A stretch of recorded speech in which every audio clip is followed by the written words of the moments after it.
All right, so let's break that down a bit. You have the Lakers and you have the Golden State Warriors. How big, CC, is the gap between these two teams? Well, this is the thing, and I can't do it because I have to give the Warriors credit for, like, who they are. Not just as an organization, because when ownership took over, it was not the organization that we consider the Golden State Warriors today. Like, they have spent a lot of money. They've made a lot of good decisions. They made some tough decisions. Mark Jackson, to bring him back, to bring Steve Kerr, chance him out, first time being a coach. What about the overall development of all those players? Forget about before when they got KD, but Steph. There was a point in Steph's career where, man, people were wondering, what kind of NBA player is he going to be? And just the choosing the players in the draft. Yes. Like Oklahoma City, when they had KD, Russ, and Harden, got a ton of credit for drafting those guys. And those were great picks. But those guys were all top 5 picks. Steph was taken after a couple point guards. Clay was taken outside of the top 8. Draymond, a second-round pick. Like that, the organically grown Warriors, it's the development and saying, we want these guys. How about not trading Clay for Kevin Love? Yes. Back when that was at the time, people were like, how could you not trade him for Kevin Love? Jerry West actually stepped in and said, you're not trading him for Kevin Love. That's stuff they deserve a ton of credit for. Yeah, so when you start breaking down, like, how close are these teams, Houston is a little bit different. They got some accomplished players. They got some players, even their coach, that have gotten really, really close. So when you try to compare Houston and Golden State, it's a different comparison. But where the Lakers are, absent of LeBron, they don't have a proven coach. All their young players, I can't just give them credit for player development. I can't give, man, Steph was not the shooter 5 years ago he is today. He's so much better. Why? Because of the work, because of even having setbacks, even the overall perseverance. His first couple finals, not spectacular. So I can't move the Lakers in the same class as Golden State because it takes too much hard work. They've made too many good decisions. They have too many, I'm talking about once every generation type players. I don't know what Ingram's going to be. Lonzo Ball, what kind of player is he going to be? Can LeBron, in this growing stage with these young players, what is LeBron going to do? You know, is he going to play more in the post? Is he going to handle the ball? So, no, man, Golden State is in a class by themselves. Now, I do believe that the Lakers are 1 or 2 players away from being in the conversation. But if they were to be one of the Final 4 teams in the West, to me, that's not a bad season. Listen, if they had added Kawhi this week instead of him going to the Raptors, then we can start to have this conversation. Yeah. But they didn't. So here is the hierarchy in the West. Golden State is up here. I think Golden State got better this offseason. I think the Rockets, due to age and atrophy, got a little bit worse. So the Rockets are right here. And then there's 5 teams right there. Okay, so who are the Lakers competing with? The Spurs, who got better in an odd way compared to the Spurs from last year because they're adding DeRozan in a spot where they didn't have Kawhi Leonard last year. Oklahoma City, we know where they were. I think they will still be right around that same place, and I think the addition of Dennis Schroeder is good for them. How about Utah? You know how I feel about young players, and even if you don't add a guy that we expect the great young players to get better, Utah, and then there's Portland still lurking. That's not even to mention Minnesota, Denver, teams that I think will be a tick below.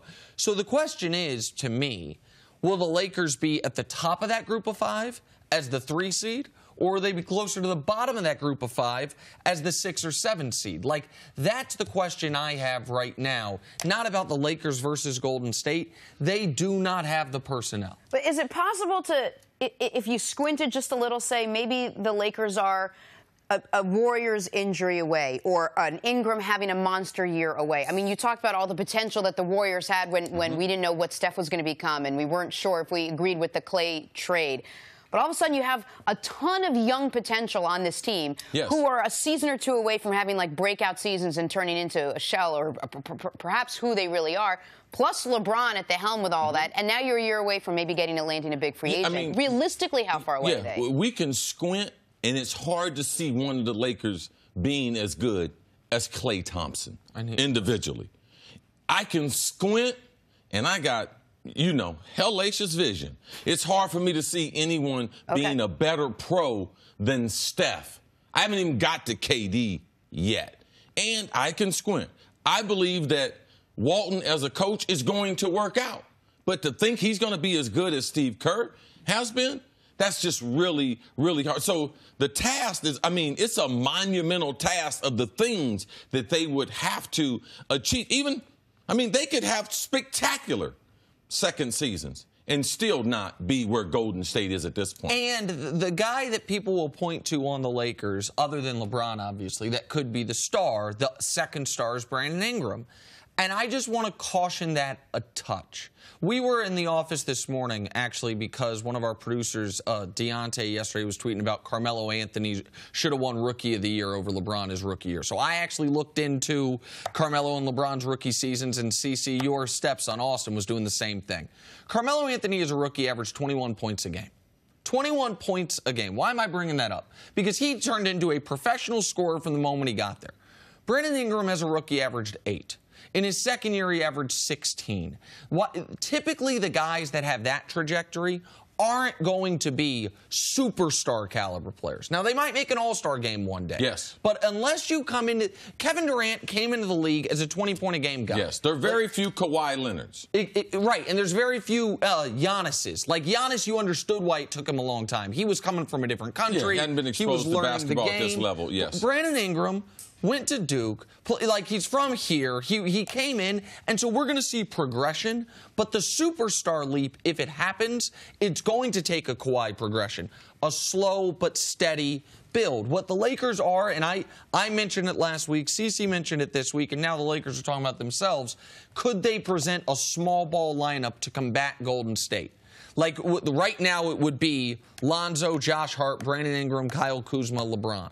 Until you flip out one of those guys for a Kawhi, what it is, it's, to use a Spades term, I got 1 in 4 possibles. I got LeBron that I know can do that, and Lonzo probably can. But like Josh Hart, Brandon Ingram is your small ball 3, Kyle Kuzma, okay, maybe eventually at some point. But in 2018-19, when the Warriors are a well-oiled machine who just added an additional engine, that's not who the Lakers are competing with. Lakers got to worry about being better than Portland. They got to worry about being better than Utah. Like, if they can steal a game from Golden State, if they're lucky enough to play them in the playoffs, all right, we'll get there when we get there. But that's not, I think, the realistic discussion right now. The death lineup?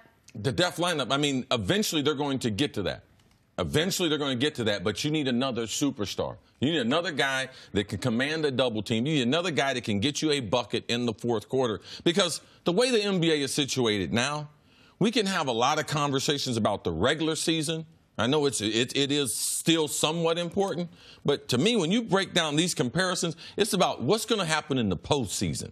What would the Lakers look like? And the person I've tried to avoid talking about is Lakers, as good as they want to be, they still don't have an answer for Kevin Durant. Right, and that's why if you want to talk about a death lineup with them or their version of it, if you flip out in that lineup I just said, Kyle Kuzma, for Kawhi Leonard.